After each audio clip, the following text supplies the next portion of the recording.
Hey, what's going on everyone? Greg here, and I've been using the iPhone XR for the past 2 weeks here trying to formulate an opinion on it, and I have been enjoying the experience so far. Greg's Gadget. The iPhone XR is a very interesting phone. It takes what Apple's flagship phone last year was, the iPhone X, and bundles it into a cheaper package, but also makes a lot of improvements along the way. So instead of stainless steel sides, you get now aluminum sides, and instead of a dual lens camera system on the back, you get a single lens camera system. And probably the biggest change to this device is that it now has an LCD screen on it instead of an OLED screen. But it still maintains that bezel-less iPhone X design that we were all familiar with last year and now appears on the iPhone XS and iPhone XS Max. It's also interesting for Apple to release this phone because it's almost like they really have 3 flagship phones this year: the iPhone XR, the iPhone XS, and the iPhone XS Max. So the starting price for the iPhone XR is $750 for a 64GB model, and you can bump that up to 128GB for only $50 more. That is the model I recommend you go with if you're going to go with the iPhone XR. You can also spend $100 more and get a 256GB iPhone XR, which is still going to come out cheaper than the entry-level iPhone XS. The iPhone XR is also a glass back, so it allows for wireless charging up to 7.5 watts. The water resistance isn't as good as the iPhone XS or iPhone XS Max. It's at IP67 as opposed to IP68. But in my day-to-day use, that really doesn't bother me. I'm not going swimming with my phone ever, and if it's enough to survive a splash in the rain, that's usually more than enough for me. The display is what Apple calls a liquid retina display. It has a resolution of 1792 by 828. This roughly translates to 326 pixels per inch, the same resolution found on previous iPhones. And the only thing you really need to know about that pixel density is that it's high enough that at normal viewing distance, you're not going to be seeing individual pixels. It's also Apple's brightest LCD they've ever put into a phone at 625 nits. And because of that, this phone is great to use outside. You can still see all of your content on your phone, even in bright sunlight. The screen is extremely color accurate as well. I saw a video done by Austin Evans, and he had someone on there who actually said this is more color accurate than the OLED panels found on the iPhone XS and iPhone XS Max. Now, side by side between the iPhone XS and iPhone XS Max, I find it a little hard to notice the difference, especially on the home screen. The iPhone XS and iPhone XS Max both have OLED screens, which means that the black level on them is really good. This is because OLED screens can turn off individual pixels, while the LCD screen needs to provide a backlight to it. Also notice the bezels going around the entire iPhone XR are a little bit thicker. This is to house the LED backlighting panel that Apple needs for an LCD display, but it's still a modern achievement that Apple was actually able to bend the LCD display back into the phone. One of the bigger areas where you'll notice this difference is if you watch HDR video on the iPhone XS Max as opposed to the iPhone XR. You'll get more dynamic range on either the iPhone XS or iPhone XS Max as opposed to the iPhone XR. But in overall day-to-day use, this screen is really good. I like that it's 6.1 inches. I like that it's really color accurate. I can't see the pixels at a normal viewing distance, so I'm not going to be holding my phone up like this. That's just really unrealistic. No one is doing that. And you would really have to look hard, hold these phones side by side, look for individual things on each screen to really notice some of the differences. Because of the 6.1 inch screen size, it's an in-between size between the iPhone XS and iPhone XS Max, but it's almost like the Goldilocks phone. The iPhone XS is a little too small, the iPhone XS Max is a little too big, and this iPhone XR just fits right in the center. It feels really nice in the hands, has a really nice premium build quality. Now, there are some technologies in the display that you are losing out besides picture quality on the iPhone XR, and that would be Apple's 3D Touch. The iPhone XR does not support 3D Touch. It supports what Apple calls Haptic Touch, which is basically a long press on the screen of the phone, which will give you a vibration haptic feedback. So you can use this in Control Center, you can use this on the spacebar on the keyboard, and in a few other areas like the lock screen to activate the flashlight or the camera. The haptics feel really good, although I must admit I do miss 3D Touch on the iPhone XR. It just takes a little bit longer to access those short actions. You also get the same exact gestures that are found on the iPhone 10 and iPhone 10s. So just a quick rundown of those. You can now swipe up to go home. You can now swipe and hold up to get into the multitasking view. You pull down from the right to get into the control center, and you can swipe the bottom of the bar to quickly change between apps. Really not much to say here about the new gesture system other than I really like it. And if you're coming from an older phone like an iPhone 6, 7, or 8,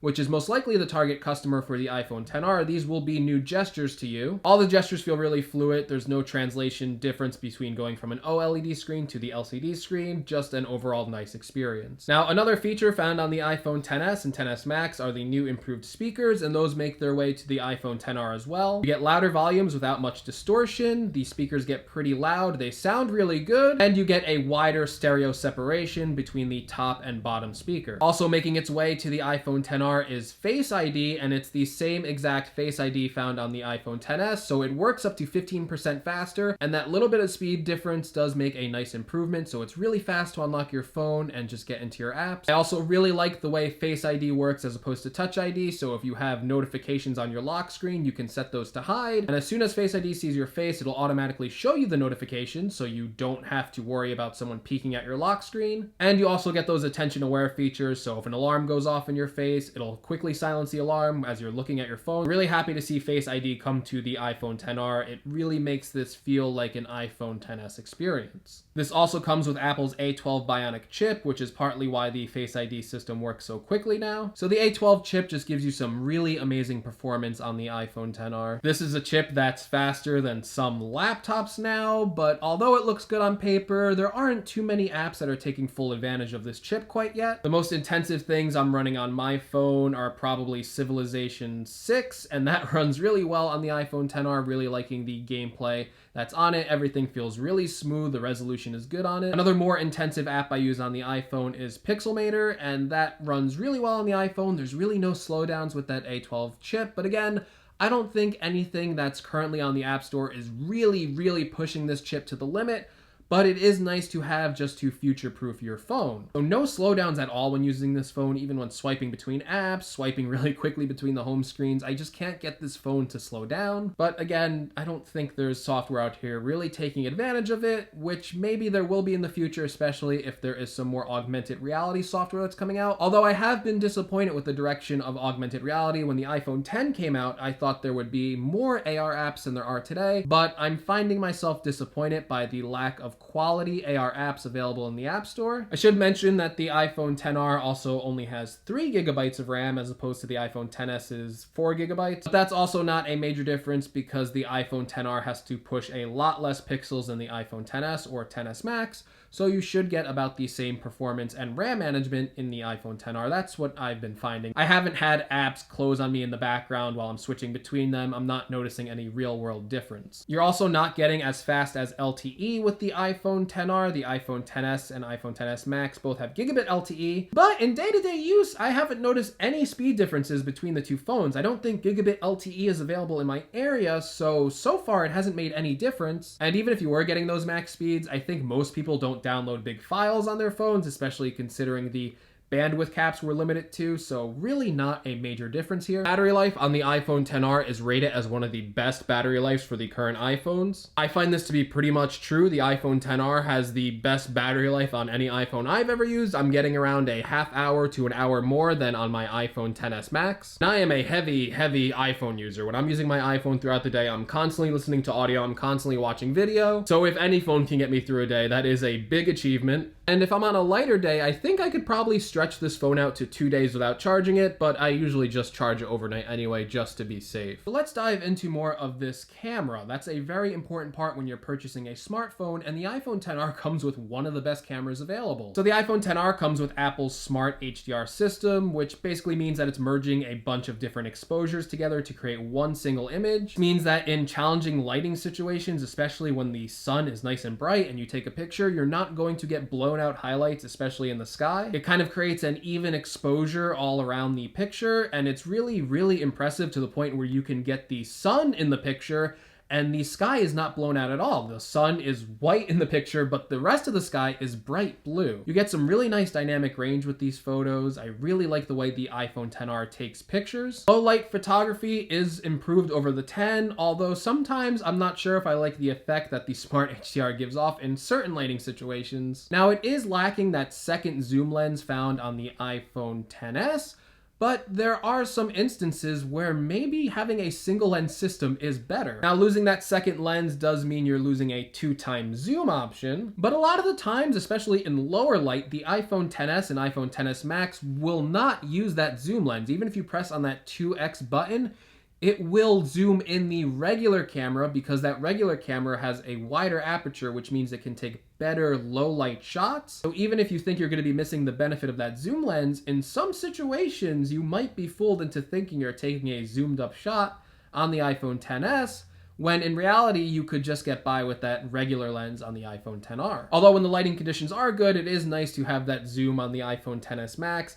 especially if you want to take a picture of something far away. If there's an animal, you don't want to get too close, it'll run away from you. So having that is a nice option on the iPhone XS Max. Now let's talk about portrait mode. One of the new features to this single lens system is an artificial portrait mode on the iPhone XR. Now Apple first did this portrait mode with the iPhone 7 Plus, and it's found its way on the iPhone 8 Plus, the iPhone 10, and now the iPhone XS and XS Max. The iPhone XR does that a little differently. It only does portrait mode with a single lens, and while you might be inclined to think that the single lens produces worse portrait mode shots, that's not the case in all situations. For example, take a look at these two portrait shots I shot in a lower lighting situation on both the iPhone XR and iPhone XS Max. Because the iPhone XR is using the single lens wider aperture, which allows it to get in more light and a wider angle field of view, the portrait mode on that actually has more light than the iPhone XS Max. And in a lower lighting situation, I prefer the way portrait mode looks on the iPhone XR. I also like the ability that it gives you a wider angle field of view on the portrait mode, which you cannot do on the iPhone XS Max. So in some respects, the camera system is better on the iPhone XR. I'm not sure why Apple limits this on the iPhone XS Max. It should be able to do exactly the same portrait mode found on the iPhone XR. Now, if you look in both of these photos, you'll notice that the XS Max does have a better bokeh effect, but I do prefer the way the lower light situation looks on the iPhone XR. This isn't a peg against the iPhone XR, it's a peg against the iPhone XS Max. I hope that Apple will allow a toggle on the XS Max to switch between that artificial portrait mode and allow us to get wider angle portrait mode shots. Now, unlike the XS Max, you're not going to be getting any of those studio lighting effects, so if you're a big fan of the mono stage lighting effect like I am on the iPhone XS Max, you're going to be sorely disappointed in the iPhone XR's portrait mode. I also love the adjustable aperture setting that Apple implemented into the stock camera app with the iPhone XR, so you can quickly slide between them to either focus more on the background or give that background more of a blur in portrait mode. Overall, portrait mode is really good on the iPhone XR. It produces a different effect than the iPhone XS Max for sure. And if you have ample lighting, I think the iPhone XS Max beats it. But if you want wider angle portrait mode shots, if you're taking portrait mode shots in lower lighting, the iPhone XR comes out ahead in this category. Now, the iPhone XR does get the same exact front-facing camera system as the iPhone XS and XS Max. And in iOS 12.1, which is available at the time of making this review, Apple fixed some of that smoothing effect when taking a front-facing selfie shot. And you also get portrait mode on the front-facing camera as well. And because it uses the True Depth system for Face ID, you do get those studio lighting effects that aren't found on the rear-facing camera. Overall, I like the shots that come out of the front-facing camera on the iPhone XR. They look really good, and the portrait mode looks really good as well, and the Smart Hdr System finds its way there too. So if you get a portrait mode shot with a lot of sunlight in the background, if you have the sun directly in the picture, you can still see the picture. It doesn't blow it out at all, and you still get that nice, crisp blue sky. I love the color on the iPhone XR camera. I love the dynamic range on it. Overall, just a really solid camera. A pretty big jump up in the camera from the iPhone X, where the iPhone X would get a lot of these shots wrong. Now, although a lot of people love that Pixel 3 camera, what they don't talk about with the iPhone XR camera is that you get excellent video quality in it as well. I think the iPhone XR and the iPhone XS take some of the best video out there available in a smartphone today. You can do recording options from 4K to 24 frames per second to 30 frames per second, all the way up to 4K 60 frames per second. You can even toggle a new mode where if you're on 30 frames per second and you're in a low light situation, the iPhone will automatically toggle the frame rate to 24 frames per second to capture more lighting. Also get that enhanced stereo sound when you're recording video. Just take a look at some of the sample 4K video I shot on the iPhone XR. I think it looks really, really good.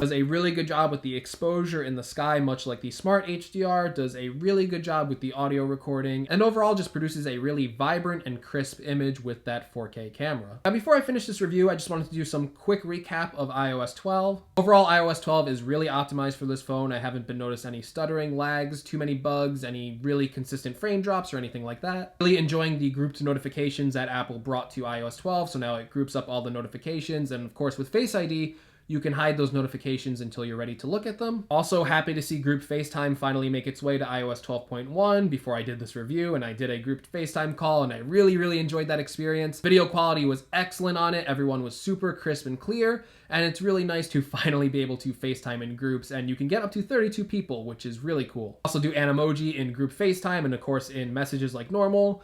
Not a feature I'm using a ton. I know people like Animoji sometimes, but for me, it is a thing I have to remember to use. But when I do use it, I do find it fun, especially when I'm using it with my nephews. They really do like seeing me as a fox or a robot or as the poop emoji. Also, Airplay 2 is now on this, and I've been using that to play a lot of music on various devices and sync it up between my HomePod and other speakers inside of the home. Screen time on iOS 12, I'm really not a fan of. I haven't been using it. It hasn't been helping me out at all. But overall, iOS 12 is really nice, and the software does perform really well. Okay, so you're probably wondering where the conclusion is being drawn with the iPhone XR, especially as it relates to the iPhone XS and iPhone XS Max. I can say this with 100% certainty that if I was picking between the iPhone XS and iPhone XR, I would choose the iPhone XR hands down. I really like the bigger screen size of it. I don't mind losing that second camera, especially after I found out that the portrait mode is better in some instances on the iPhone XR. I don't think you're losing that much screen quality, and to get the 128GB version for $800 compared to the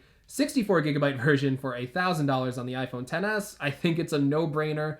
You should definitely pick the iPhone XR. Now, where I'm struggling with this is between the iPhone XR and iPhone XS Max. Before I finish this review, I wanted to go back to the iPhone XS Max just to make sure my opinions on the iPhone XR were right, and I think they mostly were. I really do enjoy the big screen of the iPhone XS Max. I do like having the biggest screen possible, but it is a little unwieldy at times, and the iPhone XR does fit that sweet spot of having a big screen phone, but in a body that's still manageable to hold. Screen quality differences really didn't bother me all too much going from the iPhone XS Max to the iPhone XR, and if I didn't already purchase the iPhone XS Max, I'm pretty confident that if I had to choose today, if both of these phones were not available to me, if I was a customer, the average customer like you guys walking into a store, and I had to choose between the $800 128GB iPhone XR and the $1,250 iPhone XS Max for 256GB, I would be walking out with this guy, the iPhone XR. Which really leads me to my conclusion that the iPhone XR is probably one of the best phones that Apple has ever made. You're getting the same exact user experience that I loved on the iPhone X in a cheaper form factor that doesn't really sacrifice too many things to achieve this goal. And to me, I consider it the best phone considering it is a lower price point than both the XS and XS Max.